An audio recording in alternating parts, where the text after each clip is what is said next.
is up, awesome people, and welcome back to another Wi-Fi Wednesday shenanigans! Alright, gotta open up with a shameless plug. For those of you who haven't seen the last Wi-Fi Wednesday went up an hour ago, you should, because there was some serious shenanigans up against Pimp Night. It was a theme team versus theme team. Karen versus Karen. Gotta witness it. As I said, some serious shenanigans went down. Anyways, on to tonight's current video, and that is the last video on the Hell Room team from the battle spot side of things. And yes, I have to admit, this team is a bit of a guilty pleasure of mine. I have really enjoyed using this team, and at the same time, it seems like a lot of people have enjoyed witnessing this team as well, so I may do another revamp of this particular team in Pokemon Sun and Moon. So anyways, guys, let's go on with tonight's video. The first battle was kind of, well, what do you expect when you look at that team preview? I was thinking it was a VGC 16 team, but when you see the Volcanion, it's like, nah, it's not a VGC 16 team, unfortunately. So anyways, I'm going to leave with the Volcanion and the Goodra. I'm like, this is kind of not good because Volcanion, the Volcanions I've currently seen on Battle Spot are all relatively tanky and quite powerful. Alright, so we got the Aromatisse and Abomasnow lead. So I kind of swapped things up here a little bit because this was on the live stream that I ran.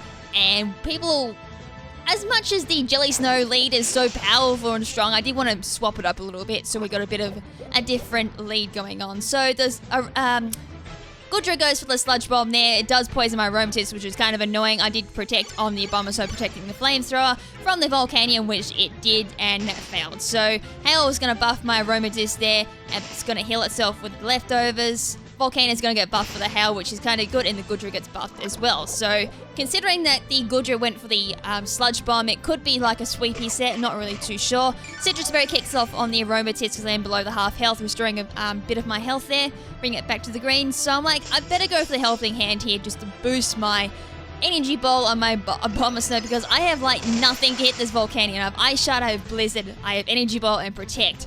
Nothing to really hit that Volcanion hard, so Energy Ball was like my best bet there. So Flamethrower goes off on the Volcanion, hits my Abomasnow, so brings it down to a Sash. Luckily no burn there. I'm like, please do not burn, because that's the last thing I want.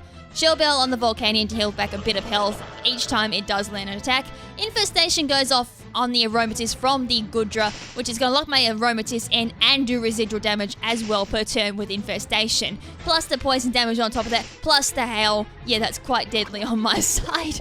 Hail's kind of working against me here a little bit. I mean, Leftover is going to bring back my health from Hail, but everything else is just quite deadly. So Aromatisse is probably going to go down this turn, so I'm going to go for one more Helping Hand here. So I do want to go for the Blizzard, try and knock out that Goodra, because that Goodra is kind of annoying now, and just do a little bit of damage to the Volcanion, because I knew for a fact I wasn't going to take that out. It was like 4 times resistant or something against the Blizzard. I do freeze the Goodra, which is absolutely awesome. And I see a bear, I'm like, no, not Lumberry, but it turns out to be a Citrus Berry, so that's fine with me because I can just take that out the next turn. So there's a Flamethrower, going for the Abomasnow, taking out the Abomasnow. I'm like, oh well, Abomasnow did a really good job knocking both of those Pokemon down to the yellow, which is quite good. So Volcanion got the Shell Bell going back there, just a tiny bit of health, and the Goodra thaws out. Are you serious? It thaws out, and it's going to go for the Sludge Bomb, taking out the Aromatisse. I'm like, oh, that is not good. Talk about bad luck there.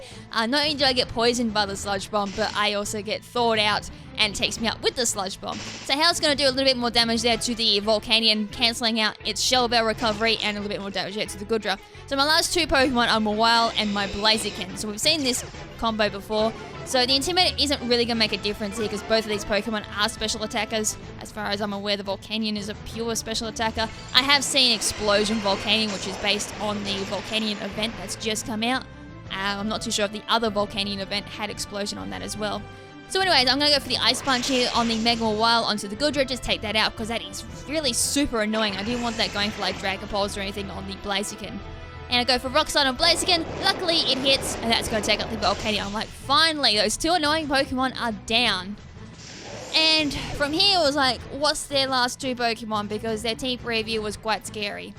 So I'm going to get buffed there from the Hail on the Mawile, just taking me off there. And I got no recovery on both of these Pokemon. Obviously, Blaziken's going to be a Life Orb there.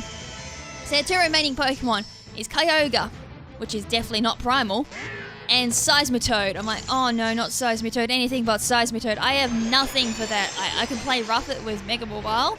I could do that, but I definitely feel Kyogre is the bigger threat here. And this is the thing, I had to do a toss-up here between which one to attack. Do I go for Kyogre, knock that out, being the bigger threat? Or do I go for Seismitoad, considering I have really nothing to hit that with Blaziken? So I go for Play Rough there, bring it down to the low red. I miss Rock Slide on the Seismitoad, but I do hit the Kyogre, which is absolutely brilliant, taking out the Kyogre. And now I'm left with my last problem. I'm like, what am I going to do with the Seismitoad? I can only Play Rough that with the Mega Mawile, hoping that Trick Room sticks around for one more turn.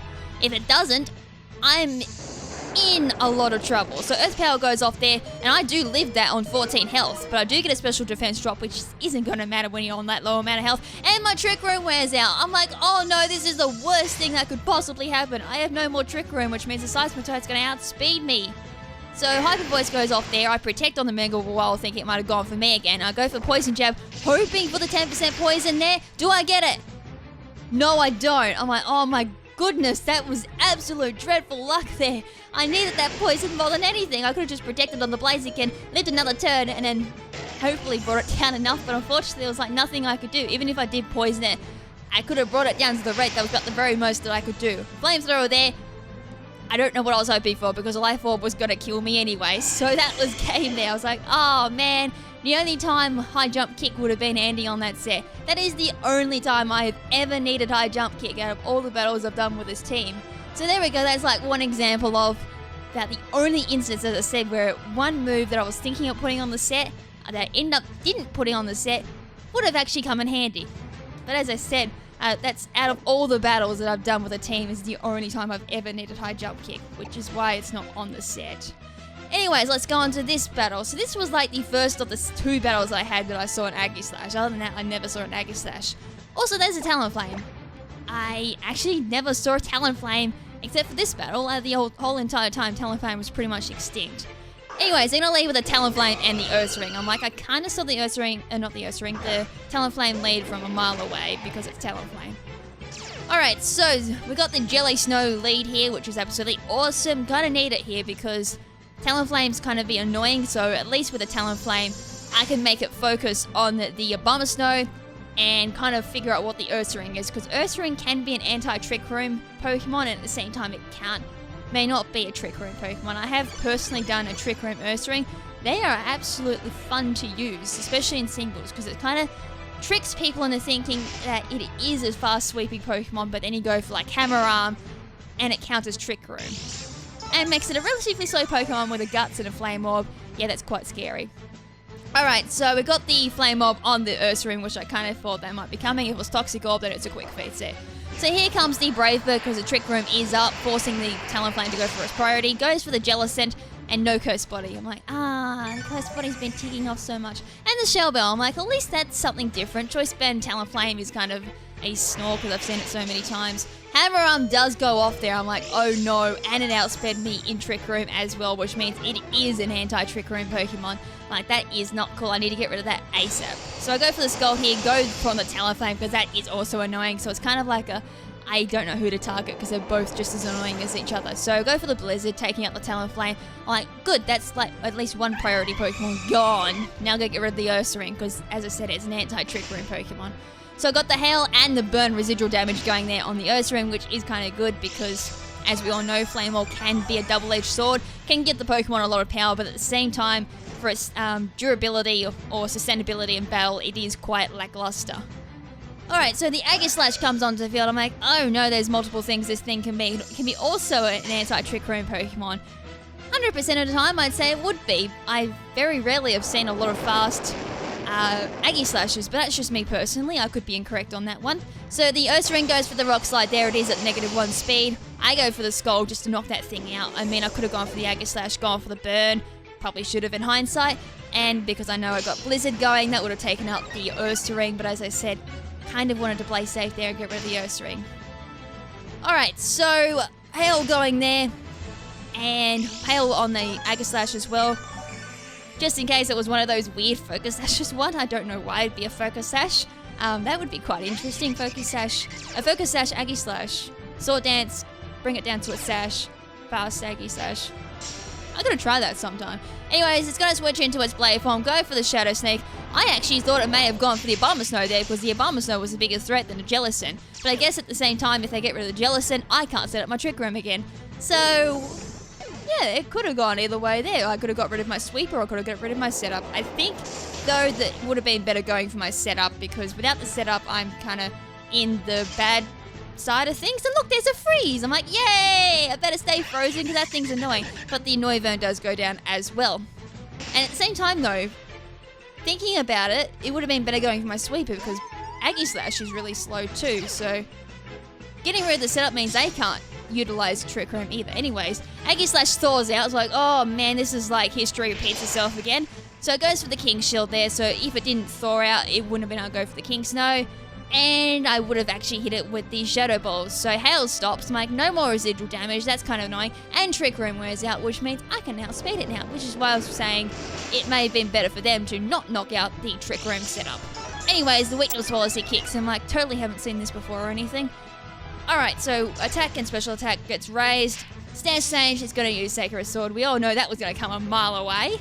So Sacred Sword there onto the Glaceon, and my poor Glaceon never stood a ghost of a chance there. At +4, I do believe, was +4 attack. It used Sword Dance, I'm pretty sure. Plus the weakness policy, that was kind of scary. But the Blizzard does hit. I have no idea why I went for Blizzard. Because hindsight, if I'd missed, that might have been... No, I think I went for Blizzard because I'm like, no Trick Room, I outspeed it. I guess in the end, because I had Mawile last, it would have taken that out. Yeah, I guess that might have been still an alright play. Any other time I wouldn't have done for Blizzard, I would have just gone for like the move that was guaranteed to hit. Anyways, this is the last battle I've got with the Hail Rune team. This is up against Bobby, and this was also the last battle I did on the live stream as well. So Bobby is issuing a challenge. So we've got the Jellicent and the Blaziken lead because I think I predicted the Crobat lead here, so it's like I need something to take that out. Alright, so we've got an Aggie Slash lead as well. I'm like, oh no, not another weakness policy one. Please, not another weakness policy. So Crobat goes for the taunt. I'm like, oh no. I should have seen that coming because I've used the support Crobat before in doubles. It's actually quite scary. Now I can't use my Trick Room. I'm like, oh, that's not good at all. So Super Fan coming off on the Crobat onto the Blaziken. I'm like, yep, this is just the support Crobat. Now the Aggie Slash went for Focus Blast. I'm like, that's not an Aggie Slash, that's a Zoroark. Which is actually quite nice to see. Quite refreshing too, because normally Zoroark can't normally try and work in VGC because of how frail it is. I mean, if you utilize it right and transform into the right Pokemon, it would work absolute wonders in VGC. But as I said, its defenses are quite frail, which means it can't take much of a hit. So the Zoroark comes in, I need to call it the Aggie Slash again, and Flygon comes. I'm like, oh, this is not good because Flygon can really dent my team here. So I protect on that thinking it may go for like an Earthquake or something. I know for a fact Jellicent can live an Earthquake, but it goes for the Rock Slide, so it's going to go for the Flinch here because I have no Trick Room up, which means it's going to outspeed me. So it's also Life Orbed as well. I was like, that's also not good as well. So let's try and burn this thing. So I go for the Scald on the Flygon. No burn. I'm like, that's not a surprise. I mean, I've had 2 Pokemon thaw out in the first turn. So Taunt wears off, so I'm thinking, probably don't go for Trick Room this turn. They'll probably go for Taunt. They didn't. I'm like, oh, I probably could have gone for Trick Room there. But as I said, if I gone for Trick Room, they would have gone for Taunt. Always the way. So the Curse Body kicks off. No Rock Slide there for the Flygon, I do believe. So I go for my own Rock Slide. And judging from that damage, if it was a supportive Crobat, it would have been special defensive. But it was a critical hit as well. So kind of hard to say if that actually mattered or not. Normally, they're like split defenses sometimes. As I said, hard to tell. I'm pretty sure mine was a special defensive Crobat. Alright, so Blaziken goes down to the Life Orb damage. I go for Scald. That's going to take out the Flygon, which means this person only has 1 more Pokemon remaining, which will be the Aggie Slash as revealed from the Zoroark. So left a recovery there on the Jellicent, bringing it back to about the mid-yellow, I do believe. And here comes the Aggie Slash. Now, I do have the Abomasnow, and I think I have 1 more Pokemon in the back as well, if I've got my correct math right here. Anyway, Snow Warning comes onto the field, so I do get a bit of residual damage going onto the Aggie Slash. I do go for the Protect, thinking they don't go for the Sword Dance.